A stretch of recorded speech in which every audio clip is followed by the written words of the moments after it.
ძალიან ბევრ ცნობილ ადამიანს შევხვდი, ძალიან ბევრს. რიჰანა, შაკილ ონილი, ჩემთვის საინტერესო იყო ძალიან მასთან შეხვედრა. ჟან-კლოდ ვან დამი, ჩვენი ბავშვობის კუმირები. შაკი, აი ხო ამბობენ ხო რამდენი რამე გამიგია მსმენია შაკიზე, რომ აი დიდია. ნამუსო იყო, დამჭრილა. უბრალოდ ჭრდილმა მომახედა რა. ხო, ეს მოხდა Tomorrowland-ზე, სხვათა შორის ერთ-ერთ Tomorrowland-ზე. მე მგონი 2015-ში.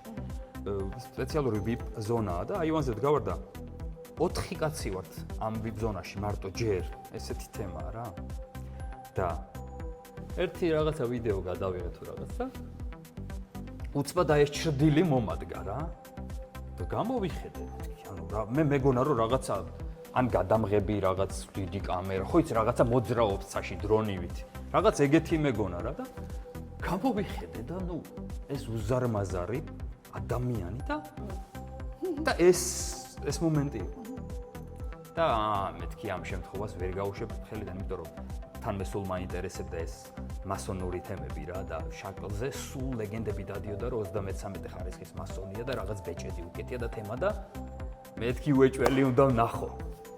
და მოუტრიალდი და ნუ რა თქმა უნდა რასაც სიამოვნოა მეთქი შენთან შეხვედრა ხელი გაუწოდე და აი აშკარად არ უნდა და ხელი ჩამორთმევა რა. აშკარად, მაგრამ იმდენად თავდაჯერებულად გაუწოდე რომ ეთყობა ვეღარ თქვა უარი და ჩამომართვა ხელი არ ქვია იმას. ან ერთი თითივით ჩაედია ჩემი მთელი მტევანი იმის ხელში. ჩამომართვა თუ არა ესე ვქენი. რომ მე ნახა ბეჭედი უკეთია თუ ნუ ეკეთა. 33 ხარისხის ბეჭედი ეკეთა. ხო და მეგარე გავისაუბრეთ აქ როგორ აღმოჩნდი მეთქი წეგან არის ყავი უცბად ხარ და მეო დიჯეობა გადავწყვიტეო.